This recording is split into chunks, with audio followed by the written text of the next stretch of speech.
my dear old Swanee.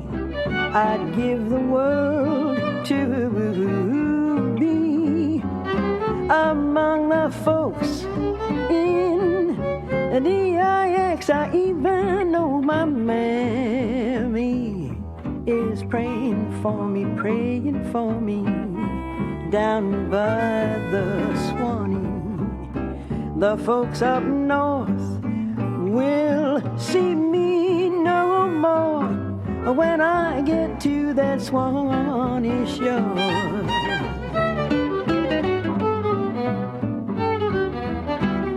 This is Great Chefs of the South, a culinary tour of the Southland featuring the talents of some of the region's finest chefs.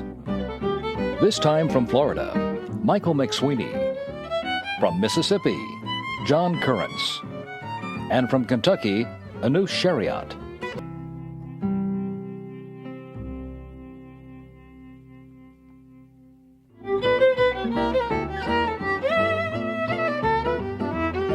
In Oxford, the down-home-sounding city grocery offers the effective cuisine of John Currence. A New Orleanian, he learned Southern cooking from Bill Neal and restaurant management from the Brennans of Commander's Palace fame. He opened City Grocery in 1992, and from there offers soft-shell crab with roasted tomato butter.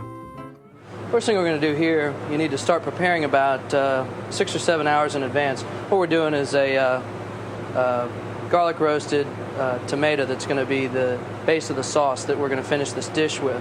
So what you want to do is just take a regular nice tomato, core it out,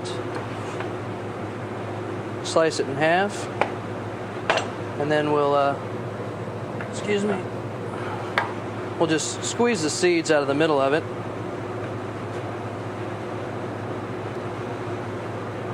So that you have your tomato halves, like so.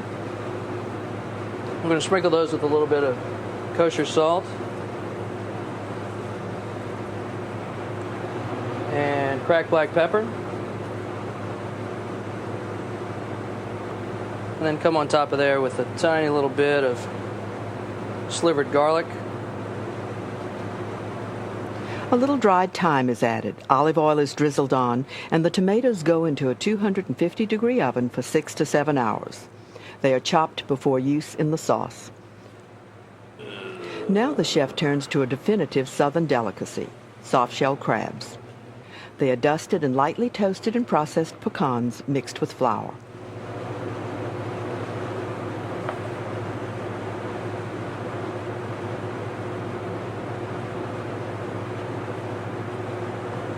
I have to do soft shells because they're just about my favorite thing in the world, and by virtue of the fact that they're only available fresh for a couple or 3 months out of the year, I use them every opportunity I get.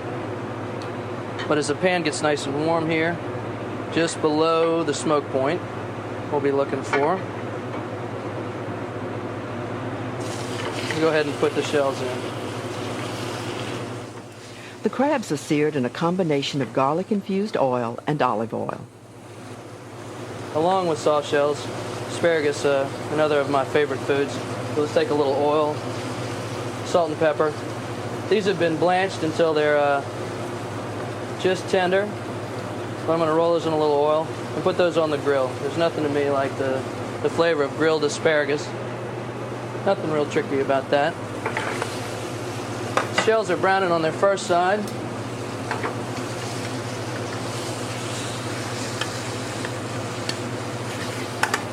We'll go ahead and flip those over. Now, soft shells don't require a tremendous amount of time cooking. My oven right now is at about 450 or 500 degrees. And what we'll do is take the soft shells as they've browned a little bit on the bottom side and finish them in the oven so that we can use the pan to make our sauce in. So we're going to put the shells on here. We'll put this sizzle platter in the oven. Okay. In the same pan, We'll add a little bit of shallot for the sauce. And about 3 tablespoons of the garlic roasted tomato.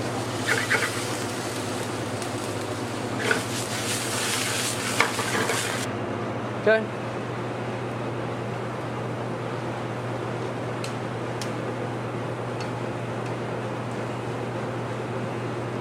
I'm going to come in with a splash of white wine, maybe about 2 tablespoons, just to deglaze that pan with and get everything that was on the bottom of it.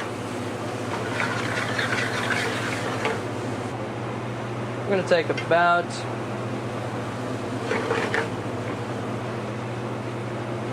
1/4 cup of chicken stock.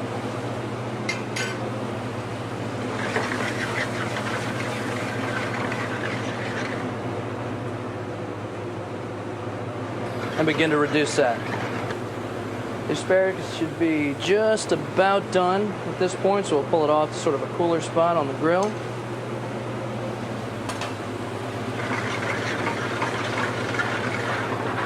And as this begins to get close to drying up, I'm going to cut the flame back just a little bit. You'll notice that the bubbles get consistently more dense, a little thicker, and just as it gets about as dry as it was when we added the chicken stock again, we're going to come in with whole unsalted butter.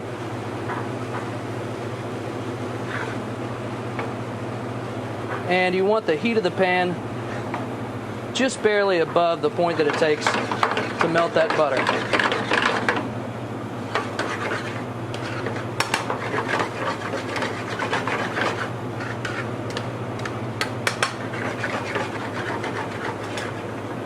Now this is a sauce that's very delicate, so you want to serve it almost immediately. We're going to give it a little parsley for some color. Set them up. Our soft shells.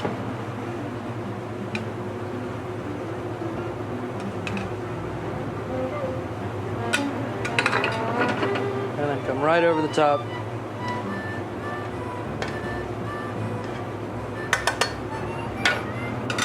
With the sauce.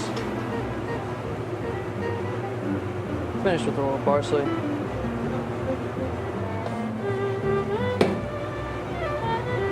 And a brunoise for sweet bell peppers. And there you have it.